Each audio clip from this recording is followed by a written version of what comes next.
Year-old girl was found shot in the lobby of a building in East New York. She had been hanging out with her friends in an upstairs apartment when that shooting happened.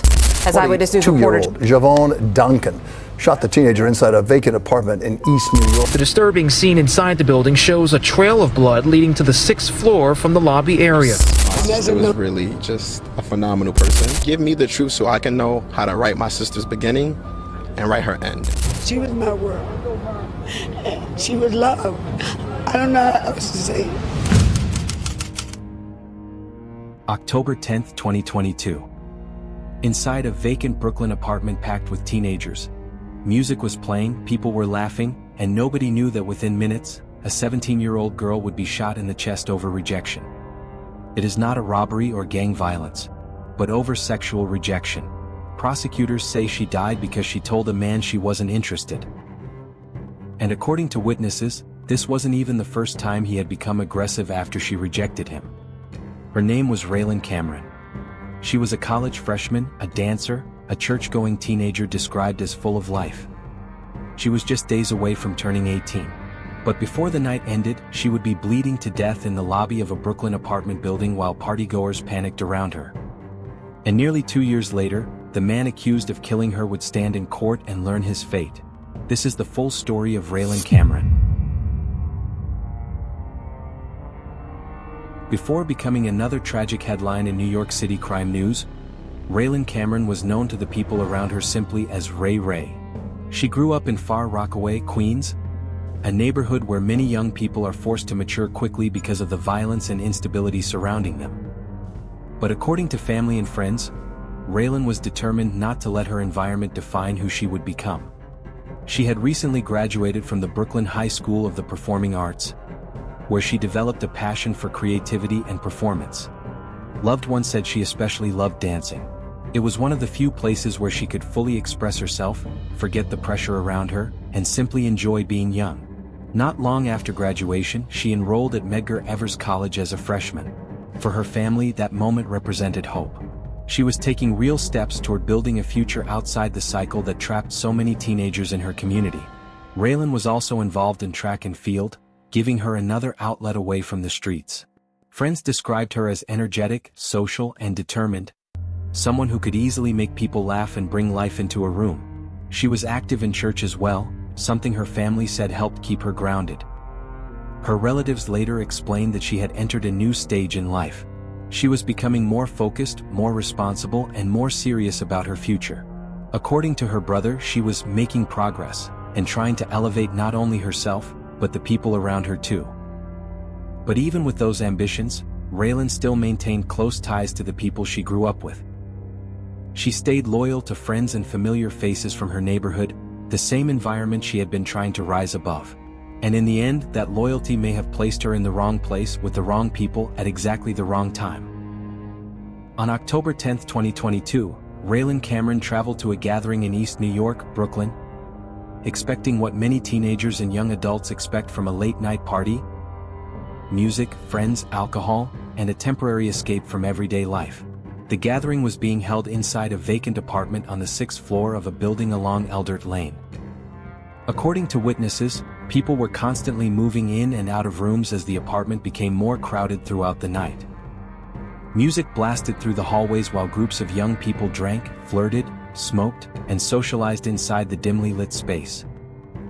But beneath the atmosphere of a normal party, several people would later tell investigators that the energy inside the apartment already felt tense long before the shooting happened. Among those attending that night was 22-year-old Javon Duncan.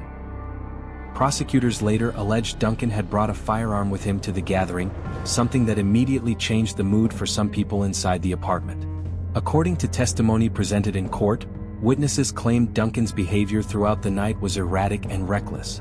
Multiple partygoers later said he appeared to be handling the gun carelessly in front of others, almost as if he was trying to intimidate people or show off.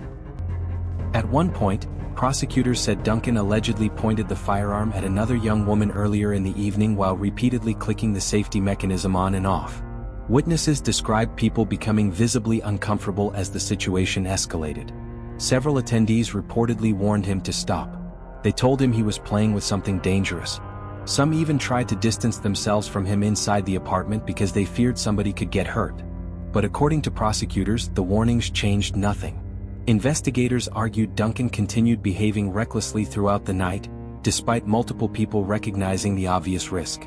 That detail later became one of the most important parts of the prosecution's case. Because when the shooting was finally examined in court, prosecutors argued this was not some unpredictable accident that happened out of nowhere. They believed the danger had been building for hours. And according to their case, Duncan had been acting aggressively and irresponsibly long before the trigger was ever pulled. As the night continued inside the crowded apartment, prosecutors say Javon Duncan began focusing his attention on Raelynn Cameron. According to court testimony, Duncan allegedly started flirting with her and making romantic or sexual advances throughout the gathering. Witnesses later described the interaction as uncomfortable, saying Raelynn did not appear interested from the beginning. Friends said she rejected him clearly and directly. She was not flirting back. She was not encouraging the attention. And according to witnesses, she made it obvious she wanted to be left alone. But prosecutors later argued Duncan did not handle the rejection well. According to the state's case, tensions escalated after Raelynn allegedly insulted or embarrassed him during the interaction.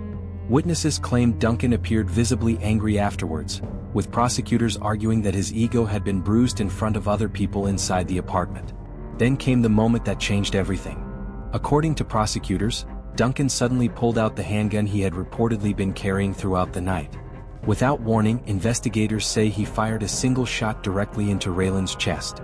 The bullet tore through her heart and lung, causing catastrophic internal injuries almost instantly. The atmosphere inside the apartment changed within seconds. Music and conversations were replaced by panic. People screamed. Some partygoers ran toward the exits in fear. Others froze in shock, struggling to process what had just happened in front of them. Witnesses later described chaos spreading through the building as people tried to escape the apartment or call for help. And according to investigators, Duncan and another man then grabbed Raelynn and carried her downstairs toward the lobby while blood poured heavily from the wound. By that point, the 17-year-old was critically injured and fighting for her life. At around 11 p.m., multiple emergency calls began flooding into 911 dispatchers reporting that a young woman had been shot inside an apartment building on Eldert Lane in East New York. When officers from the New York City Police Department arrived at the scene, they found Raelynn Cameron lying in the lobby suffering from a devastating gunshot wound to the chest. The situation was critical. Witnesses later described blood covering parts of the lobby floor as first responders rushed to keep her alive. But despite the severity of her injuries, authorities said Raelynn was still conscious when emergency crews reached her. According to investigators, she was able to speak with first responders while being transported to the hospital. Officers desperately tried to gather information about what had happened and who had pulled the trigger. But before she lost consciousness, Raelynn was unable to identify the shooter. Paramedics transported her to Brookdale University Hospital Medical Center, where doctors attempted life-saving treatment. It was too late. Raelynn Cameron was pronounced dead shortly afterwards. She was only 17 years old, just weeks away from turning 18. As medical teams worked at the hospital, investigators remained at the apartment building searching for answers. Police soon noticed something critical inside the building, a visible trail of blood leading away from the lobby and back upstairs through the stairwell. Investigators followed that trail all the way to the vacant apartment on the 6th floor where the party had been taking place. Inside the apartment, detectives began piecing together what witnesses had described. According to investigators, they discovered blood stains on a couch inside one of the rooms, evidence suggesting Raelynn had collapsed there immediately after being shot. In the kitchen area, officers recovered a single 9mm shell casing. Detectives also found evidence inside the apartment that reportedly matched witness statements given during early interviews with partygoers. As investigators processed the crime scene, the case quickly evolved from what initially appeared to be a chaotic party shooting into a full homicide investigation. And by that point, detectives were already beginning to focus on one particular suspect, Javon Duncan. As detectives continued interviewing witnesses throughout the night and into the following morning, investigators said the confusion surrounding the shooting slowly began turning into a much clearer narrative. One by one, partygoers reportedly started giving similar accounts of what they had seen inside the vacant apartment before Raelynn Cameron was killed. And according to investigators, several witnesses identified the same person as the shooter, 22-year-old Javon Duncan. Detectives reportedly learned that Duncan had been carrying a firearm throughout the night and had already alarmed multiple people at the gathering with his behavior before the shooting happened. Witness statements also allegedly supported the prosecution's theory that tensions between Duncan and Raelynn escalated after she rejected his advances earlier in the evening. But witness testimony was not the only evidence investigators were relying on. According to prosecutors, surveillance footage from the area also became a major part of the case. Cameras allegedly captured Duncan leaving the apartment building shortly after the gunshot was fired. Investigators believed the footage helped place him at the scene during the critical moments surrounding the homicide. As detectives gathered statements, processed forensic evidence, and reviewed surveillance video, prosecutors argued the evidence was beginning to point overwhelmingly in one direction. What had started as a chaotic shooting inside a crowded party was now becoming a targeted homicide investigation centered around Duncan's actions that night. Public information about Javon Duncan remained relatively limited outside of what emerged through court filings and early reporting. At the time of the shooting, he was 22 years old and living in Brooklyn, New York. Beyond that basic background, prosecutors focused more heavily on his alleged conduct on the night of the incident rather than his personal history in public view. However, during later court proceedings, prosecutors introduced what they described as a significant detail about his past. According to the prosecution, Duncan had prior gun-related arrests dating back to 2020. They argued this information was relevant to understanding his familiarity with firearms and his alleged willingness to carry a weapon despite the risks involved. In court, prosecutors used this claim to build a broader narrative, suggesting that the events leading to the death of Raelynn Cameron were not isolated or random, but instead involved someone who allegedly had prior exposure to illegal guns and prior encounters with law enforcement. That detail, prosecutors argued, helped explain why Duncan allegedly behaved so recklessly inside the apartment on the night of the shooting. After his arrest, Duncan reportedly denied responsibility for pulling the trigger. According to prosecutors, he instead told investigators that another individual in the apartment was the one who shot Raelynn.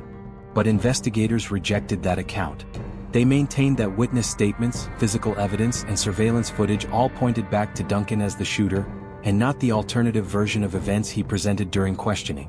From the prosecution's perspective, his statement was inconsistent with the evidence gathered at the scene, and they believed the totality of the case supported a direct line of responsibility. The death of Raelynn Cameron sent shockwaves through her community, particularly in Far Rockaway, Queens, where she was raised and still deeply connected. In the days that followed, friends, classmates, relatives, and neighbors gathered across Brooklyn and Queens to hold vigils in her honor.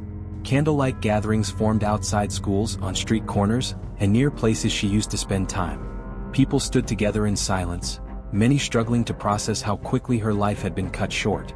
Some attendees wore t-shirts printed with her face. Others held handwritten signs with messages of love and grief. Balloons were released into the sky as names were called out and prayers were said for a life that, in the eyes of many, had been full of promise. Her family described her in deeply personal terms. Her mother remembered her as smart, funny, talented, and full of energy, someone who could light up a room without trying. It's a place she had an outlet at. This is where she shared her dreams. She said Raelynn was loving and expressive, with a personality that made her stand out from a young age. Her brother spoke about her growth and determination, saying she was in a phase of life where she was focused on building something better for herself and the people around her. He was funny. 9 out of 10. She was telling jokes. She was always laughing. He described her as someone who was making progress, trying to rise above her surroundings while still staying loyal to the people she cared about. Friends echoed similar sentiments. Many said she was the kind of person who checked on others, encouraged people around her, and brought humor and warmth into social spaces. Fondest memory of meeting her, I called her New Girl. Like, I loved her energy when she danced. I was like, go New Girl, screaming at the top of my lungs for her. Classmates and peers from school remembered her as ambitious and creative, someone who had started building a path in education and performance before her life was interrupted. As grief spread, so did frustration. Her family repeatedly raised concerns about the ease with which young people in New York City were able to access firearms, questioning how situations like this continued to happen in their communities. I'm shocked. I'm going to say that is bad. Shooting is bad. At least I have kids. I don't want to lose any of my children, even myself too.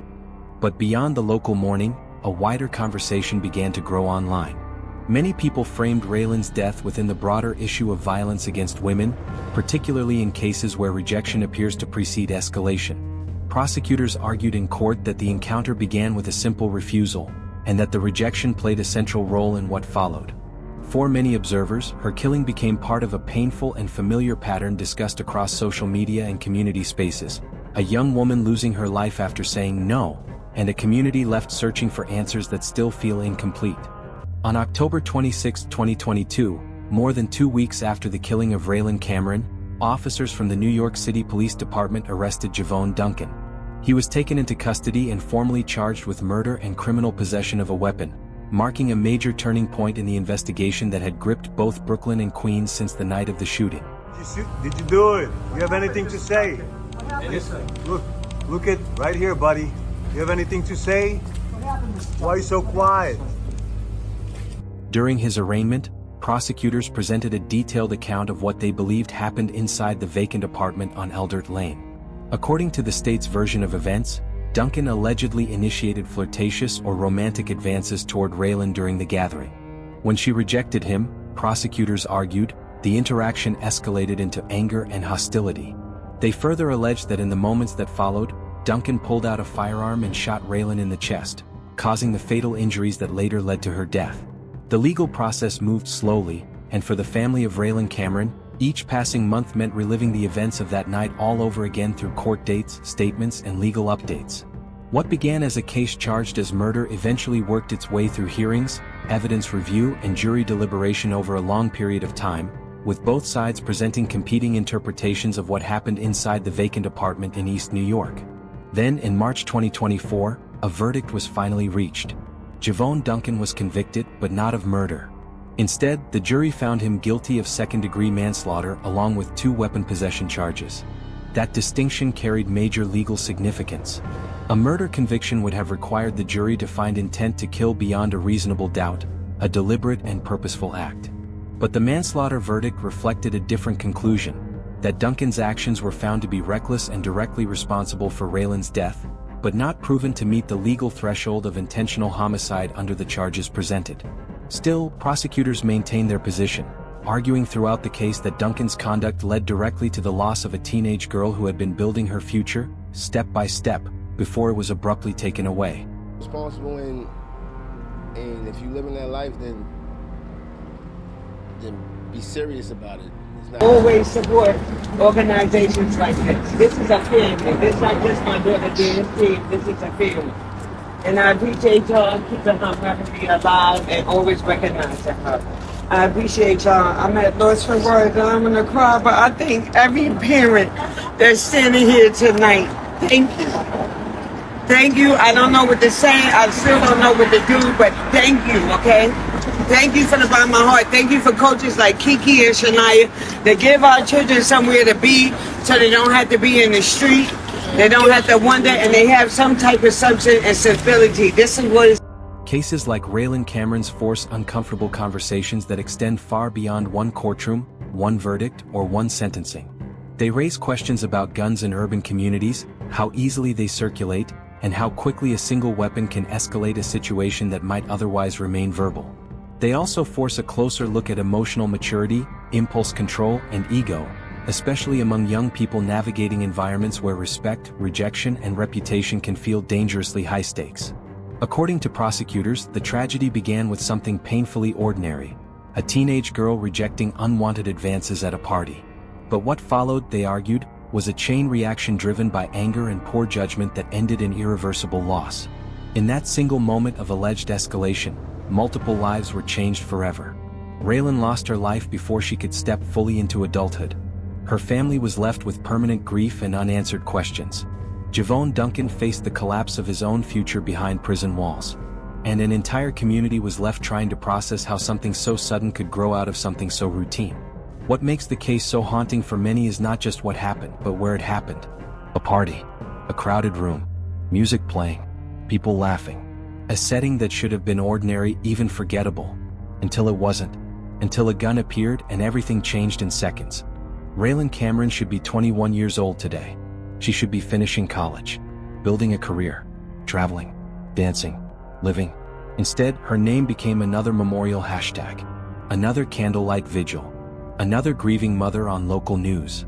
And another reminder of how quickly violence can erupt when somebody refuses to accept rejection. For Raelynn's family, the sentence may have closed the legal chapter of this case. But emotionally, the story never truly ends.